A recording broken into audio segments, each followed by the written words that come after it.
یہ حضرت فاروق اعظم رضی اللہ تعالیٰ عنہ کی حدیث ہے.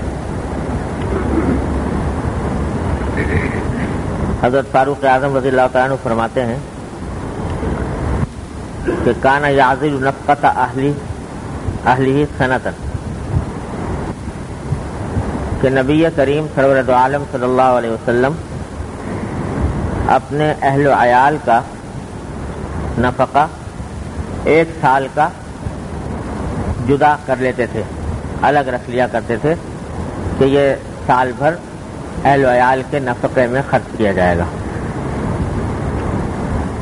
یہ عادت بیان فرمائی حضرت فاروق اعظم رضی اللہ تعالیٰ عنہ نے نبی کریم سرور دو عالم صلی اللہ علیہ وسلم کی کہ تمام ازواج مطہرات کا نفقہ سال بھر کا ان کے گھروں میں پہنچا دیا جاتا تھا اور خود آپ کا نفقہ بھی اس میں شامل ہوتا تھا.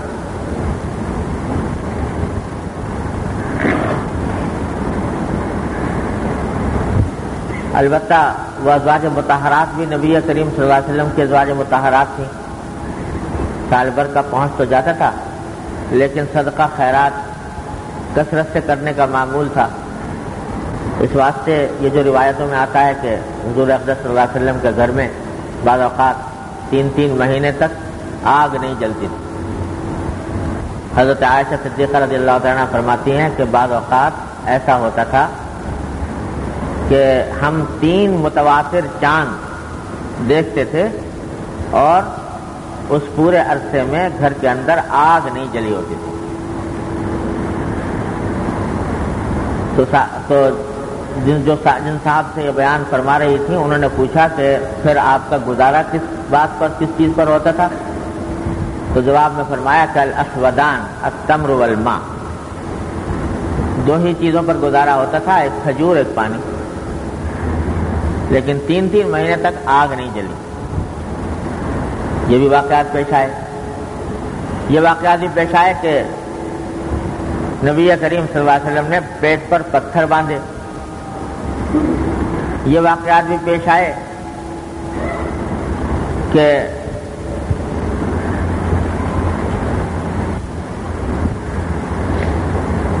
حضرت عائشہ صدیقہ رضی اللہ عنہا فرماتی ہیں کہ 2 وقت کبھی پیٹ بھر کر نبی کریم صلی اللہ علیہ وسلم نے 2 وقت پیٹ بھر کر کھانا نہیں کھایا اور گندم تناول نہیں فرمایا، جو کی روٹی سے کھانا ہوتا تھا. حضرت انس رضی اللہ عنہ فرماتے ہیں کہ نبی کریم صلی اللہ علیہ وسلم کے لیے کبھی چوکی کھانے کی نہیں بچھائی گئی، کبھی آپ کے لیے چپاتی نہیں بنائی گئی. چھوٹی چھوٹی پیالیوں میں جو چٹنی اچار وغیرہ ہوتے ہیں جو بھوک بڑھانے کے لیے استعمال کیے جاتے ہیں وہ کبھی ساری عمر نہیں ہوئے. یہ سارے واقعات پیش آئے.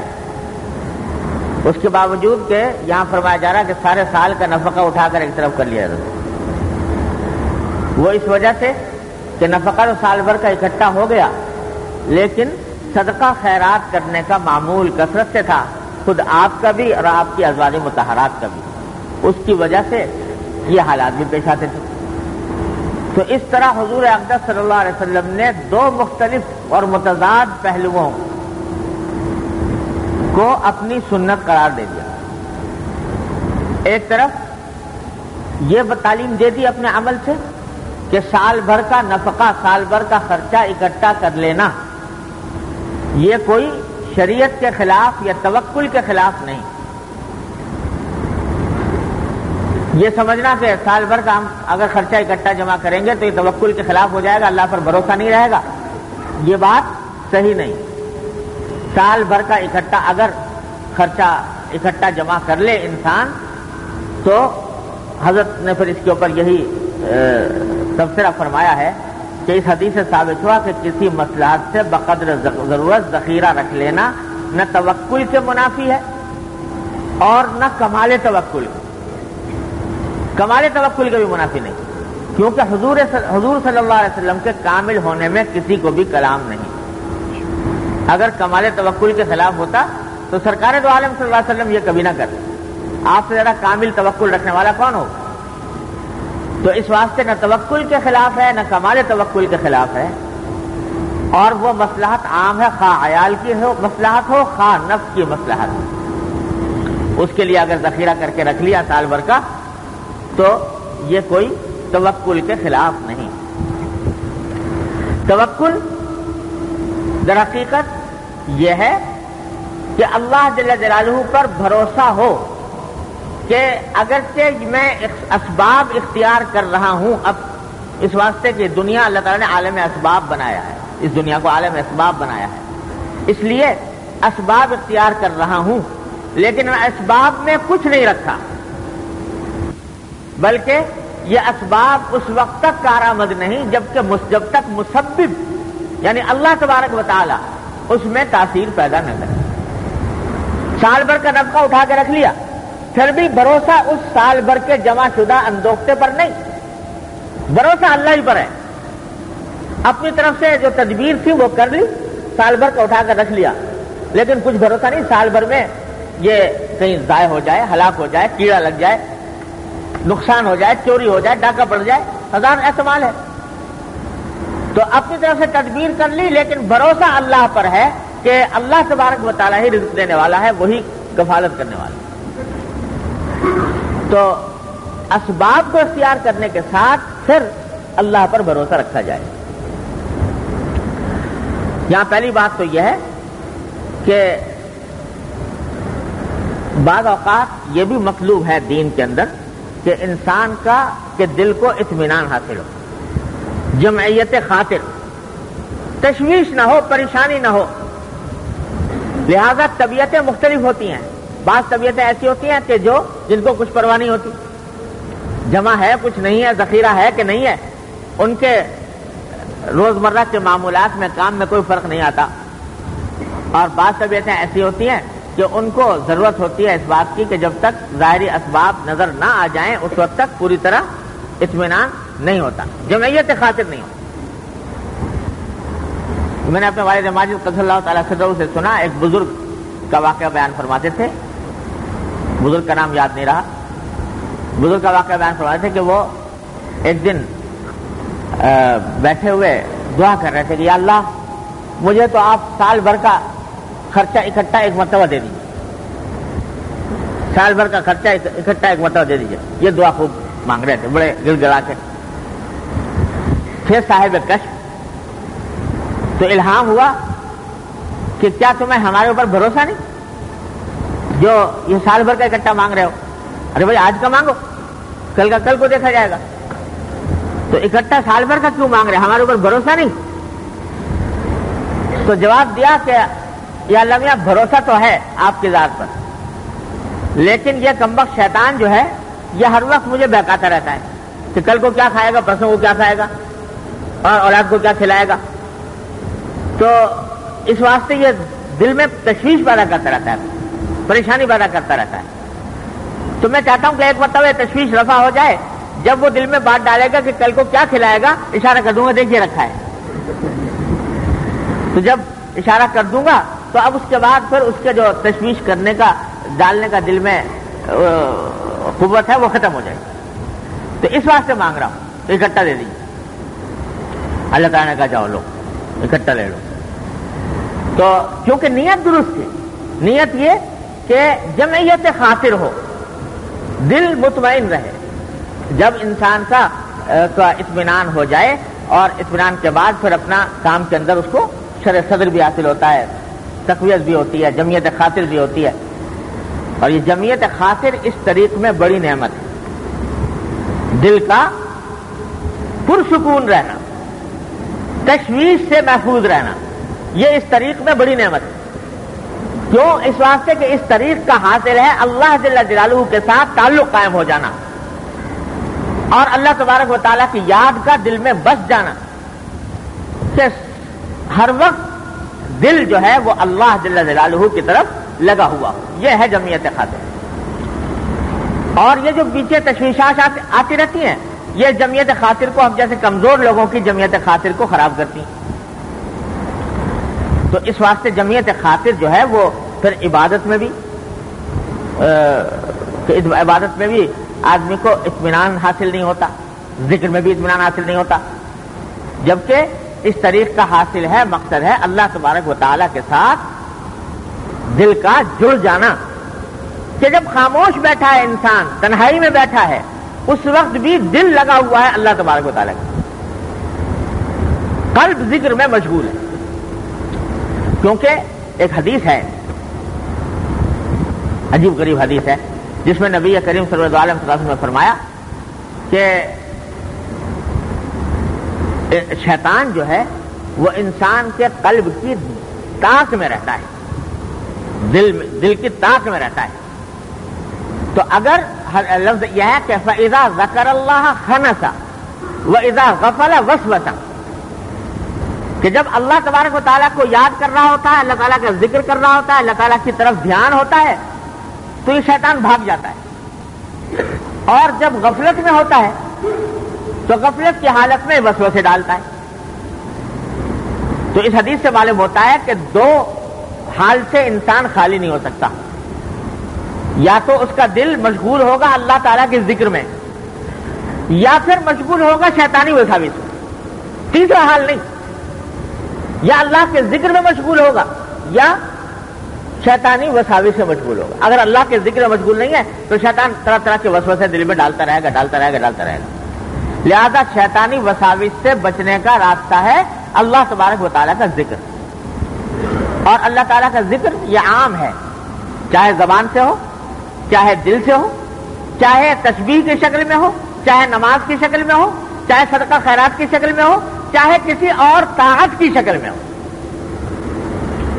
کسی اور طاعت کی شکل میں ہو، جو بھی اطاعت کا کام انسان کر رہا ہے وہ ذکر کے اندر داخل ہے۔ کل مطیع للہ فہو ذاکر، علامہ ابن الجزری رحمۃ اللہ علیہ فرماتے ہیں حسن حسین میں، کل مطیع للہ فہو ذاکر، جو بھی اللہ تعالیٰ کی اطاعت کر رہا ہو، اطاعت کا کام کر رہا ہو، وہ ذاکر ہے، یعنی ذکر کرنے والے میں داخل ہے۔ تو جو بھی اطاعت کا کام کر رہا ہو، یہاں تک کہ پیچھے آپ پچھلی مرتبہ پڑھا تھا کہ رزق، کسب رزق میں مشغول ہے، لیکن صحیح نیت کے ساتھ ہے کہ اپنے حق کو ادا کرنا مقصود ہے، اور صحیح طریقے کے ساتھ ہے کہ حلال طریقے سے حاصل کرنا مقصود ہے، حرام سے بچنا مقصود ہے، تو وہ بھی ذکر کا ایک فرق۔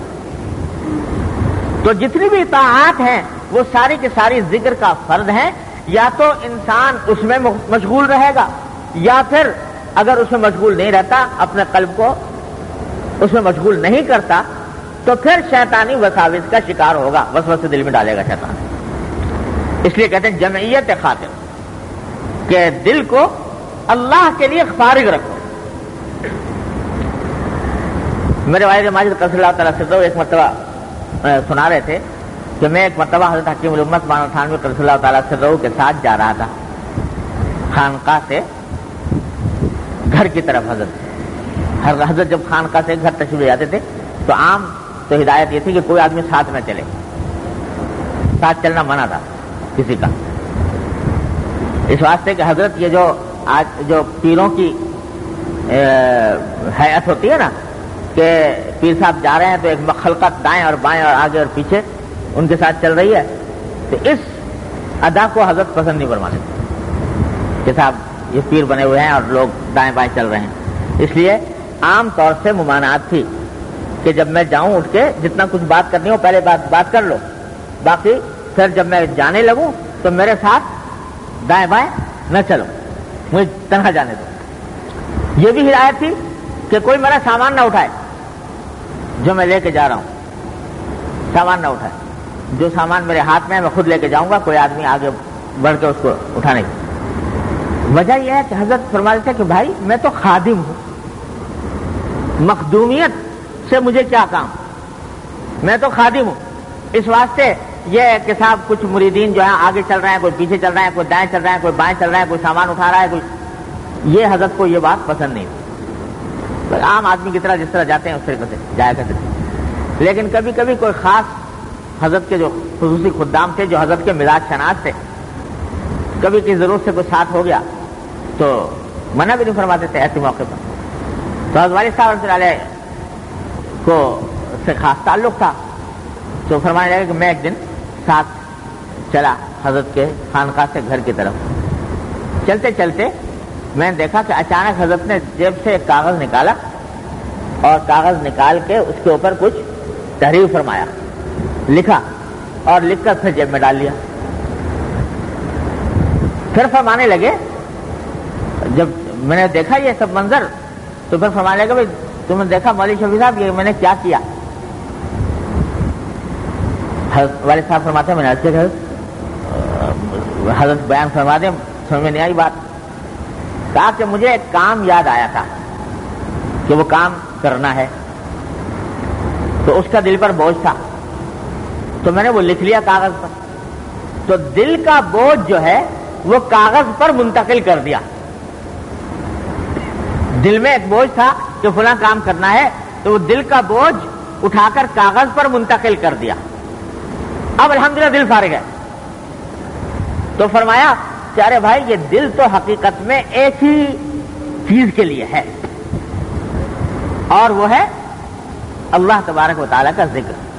تو جب کوئی تشویش آئے, کوئی بوجھ آئے, تو حتی الامکان اس تشویش اور بوجھ کو جلدی سے ختم کرنے کی کوشش کرو تاکہ دل فارغ ہو جائے اس ذات کے لیے جس ذات کے لیے یہ بنایا گیا. یہ دل تو اللہ تبارک و تعالیٰ کی تجلی گاہ ہے, وہی ہونا چاہیے کہ اس میں اللہ تعالیٰ ہی کا ذکر ہو. تو دل کو فارغ کر لیا, کاغذ کا دل کا بوجھ کاغذ پر منتقل کر دیا.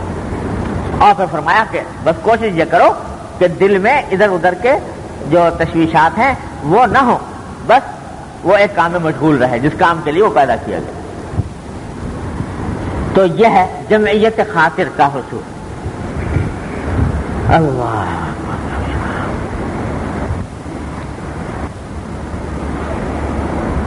میں نے حضرت اپنے شیخ حضرت ڈاکٹر صاحب صلی اللہ تعالیٰ صدر سے سنا, اللہ تعالیٰ ان کے درجات بلند فرمائیں, کہ حضرت مرض وفات میں لیٹے ہوئے ہیں بستر پر اور آنکھیں بند کیے ہوئے ہیں. لوگوں سے ملاقات معالجوں نے منع کر رکھی ہے کہ کوئی ملاقات نہ کرے بیماری کی وجہ سے. اس حالت میں کوئی آ کر کہتا کہ حضرت فلاں دوا کا وقت ہو گیا, دوا پی لیجیے. خیر دوا پی لی. کوئی اور آ گیا, اس نے طبیعت پوچھ لی کہ حضرت کیسے مزاج ہیں, کسی نے اس طرح مختلف لوگ آ کر باتیں کرتے رہے. تو ایک دن مولانا شبیر علی صاحب جو حضرت کے خانقاہ کے ناظم تھے, ان سے فرمایا کہ بھائی مولوی شبیر علی صاحب جو ضرورت کی بات ہو چلو وہ پوچھ لیا کرو, باقی اور زیادہ آ کر سوالات کرنے سے کچھ حاصل نہیں. اور کیوں ایک مشغول آدمی کو پریشان کرتے, کیوں ایک مشغول آدمی کو پریشان کرتے؟ مطلب یہ کہ دل تو لگا ہوا ہے کسی اور طرف, اور اس وقت میں آ کر جو آپ آ کر باتیں کر رہے ہو, مختلف قسم کے مسائل میرے سامنے چھیڑ دیتے ہو, اس سے جو ہے وہ دل کسی اور طرف منتقل ہو جاتا ہے. تو مشغول آدمی کو کیوں پریشان کرتے؟ تو اصل یہ ہے کہ دل جو ہے وہ مشغول رہے اللہ جل جلالہ کے ذکر میں, اللہ تبارک و تعالیٰ کی یاد میں, ورنہ پھر وہ شیطانی وساوس کا محل بن جائے. تو اس لیے جمعیت خاطر اس طریق میں بہت مطلوب ہے. اور جس شخص کو جمعیت خاطر اسباب کے حصول کے بغیر حاصل نہ ہو, اس کو چاہیے کہ اسباب حاصل کرے تاکہ اطمینان ہو, تشویش رفع ہو, جمعیت خاطر حاصل ہو. اور ان اسباب کو یہ سمجھنا کہ یہ توکل کے منافی ہو گئے, یہ اس لیے غلط کہ توکل کے منافی نہیں. کیوں؟ اس واسطے کہ اسباب کو درجہ اسباب ہی میں اختیار کیا جا رہا ہے. حقیقی بھروسہ اللہ پر ہے کہ ان اسباب میں تاثیر پیدا نہیں ہو سکتی جب تک کہ اللہ تبارک و تعالیٰ پیدا نہیں کرتا. لہذا رزق کی حاصل کرنے کی فکر اور رزق حلال حاصل کرنے کی فکر میں, چاہے وہ آدمی ذخیرہ ہی کرنے کی شکل میں ہو, تو یہ فی نفسی کوئی نہ ممنوع بات ہے, نہ مکروہ ہے, نہ بری بات ہے, اور نہ تصوف کے اور تقویٰ کے منافی ہے. بلکہ جمعیت خاطر کے حصول کے لیے ایسا کرنا اور زیادہ بہتر ہے تاکہ اپنا عزم کرے. لیکن جو چیز بری ہے وہ یہ ہے کہ آدمی پھر منہمک ہو جائے اس کے اندر, کہ لگا تو تھا اس کام کے لیے کہ اپنے دل کو فارغ کرے اللہ تبارک و تعالیٰ کے ذکر کے لیے اور اپنا جو اسباب ہیں ان کو تدبیر کے درجے میں اختیار کر لے اور باقی وقت کو اللہ تعالیٰ کے کام میں لگائے. لیکن جب لگا تو اتنا منہمک ہوا کہ صبح سے لے کر شام تک، شام سے صبح تک اور کوئی خیال آتا ہی نہیں سوائے اس کے کہ پیسے سے پیسہ کس طرح بناؤں اور دولت میں کیسے اضافہ کروں، اسباب راحت کس طریقے سے مزید جمع کروں. دن رات اسی میں لگا ہوا ہے. یہ انہماک ہے توکل کے خلاف، یہ انہماک ہے بری بات. لیکن بقدر ضرورت، اور ضرورت میں راحت بھی داخل ہے، یہ بھی سمجھ لو. یعنی ضرورت تو اس طرح بھی پوری ہو سکتی ہے نا کہ آدمی سال بھر کا اتنا نفقہ جمع کر لے جس میں دال روٹی سال بھر کی ہو جائے، خشک چاول اور دال کا حساب سال بھر کے جمع کرے، ضرورت اس سے بھی پوری ہو جاتی ہے. لیکن اتنا بھی شریعت نے کوئی ضروری قرار نہیں دیا، بلکہ اپنی راحت کے حساب سے جتنا اس کو مطلوب ہے اتنا اگر جمع کر لے تو کوئی مذائقہ نہیں. اللہ ہمارے حضرت مولانا مسیح اللہ خان صاحب صلی اللہ تعالیٰ سے اللہ تعالیٰ ان کے درجات بلند فرمائیں، ایک دن فرمانے لگے کہ دیکھو بھائی، ہر شخص کی ضرورت اور ہر شخص کی حاجت اور راحت مختلف ہوتی ہے. ایک آدمی ہے وہ بیچارہ چھڑا چھانٹا رہتا ہے اکیلا، تو اس کے لیے تھوڑی چیز جو ہے وہ کافی ہو جائے گی اور تھوڑی چیز سے اس کی ضرورت رفع ہو جائے گی. لیکن اس واسطے فقہاء کرام نے فرمایا، حاجات اصلیہ میں یہ لکھا ہے نا فقہاء کرام نے کہ حاجات اصلیہ میں یہ ہے کہ 3 جوڑے ہوں سال بھر میں تو حاجات اصلیہ پوری ہو جاتی ہیں. 3 جوڑے لکھتے ہیں، اگر سال بھر کے لیے 3 جوڑے انسان کے پاس موجود ہوں تو کہتے ہیں حاجت اصلیہ پوری ہو گئی. اور پیالہ ہو، ایک رکابی ہو، پلیٹ ہو تو بس برتن کی ضرورت پوری ہو گئی. لیکن ایک شخص ہے جس کے پاس مہمان آتے ہیں، ایک شخص ہے جس کے پاس لوگ ملنے جلنے والے آتے ہیں، تو اس کی حاجت جو ہے پہلے شخص کے مقابلے میں کہیں زیادہ. تو اس واسطے وہ اگر اپنی حاجت کے مطابق جمع کر رہا ہے، اپنی حاجت کے مطابق تدبیر کر رہا ہے تو اس میں کوئی شریعت کے خلاف بات نہیں. جمع کر اللہ. میں نے ایک مرحلے پر حضرت کو لکھا کہ میری اتنی آمدنی ہے اور اب میں چاہتا ہوں کہ مدرسے سے تنخواہ لینا بند کر دوں. تو اس واسطے کہ الحمدللہ دوسرے ذریعے سے جو آمدنی ہے وہ ضرورت کے مطابق پوری ہو جاتی ہے.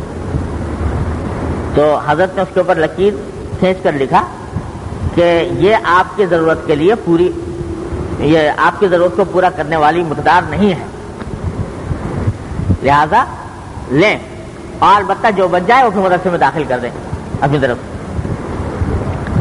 یہ تلقین فرمائی.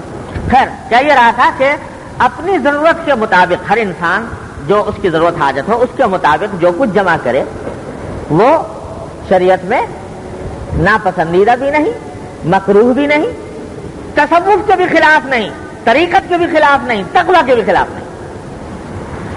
لیکن تقویٰ کے خلاف اور طریقت کے خلاف بات یہ ہے کہ دن رات ذہن پر بس اسی کی چکی چل رہی ہے اور کوئی مسئلہ نہیں ہے. سب سے بڑا مسئلہ یہ ہے کہ کس طرح میری دولت میں اضافہ ہو جائے، کس طرح میرا ایک کارخانہ ہے تو 2 لگ جائیں اور 2 ہیں تو 3 ہو جائیں، اور کس طرح میری بینک بیلنس میں اضافہ ہو جائے، کس طرح میری اور تعیشات مجھے حاصل ہو جائے. دن رات فکر اسی میں لگا ہوا ہے. یہ ہے بری بات، اس سے بچنے کی ضرورت. اب یہ کہ کس طرح بچے، کس طرح حد فاصل قائم کرے کہ کہاں ضرورت کی حد ختم ہو گئی اور کہاں تعیشات کی حد شروع ہو گئی. تو یہ وہی بات ہے جو آپ سے بار بار عرض کرتا رہتا ہوں کہ 2 اور 2 4 کر کے کوئی اس کا فارمولہ نہیں بتایا جاتا. یہ چیز تو محض صحبت ہی سے حاصل ہوتی ہے، کسی کامل شیخ کی رہنمائی سے پتہ چلتا ہے کہ اب آگے بڑھوں کہ نہ بڑھوں. اپنے آپ کو دن رات ہر وقت اسی فکر میں لگائے رکھنا، اس سے پناہ مانگی نبی کریم صلی اللہ علیہ وسلم. فرمایا کہ اللہم لا تجعل الدنیا اکبر ہمنا ولا مبلغ علمنا ولا غایۃ رغبتنا.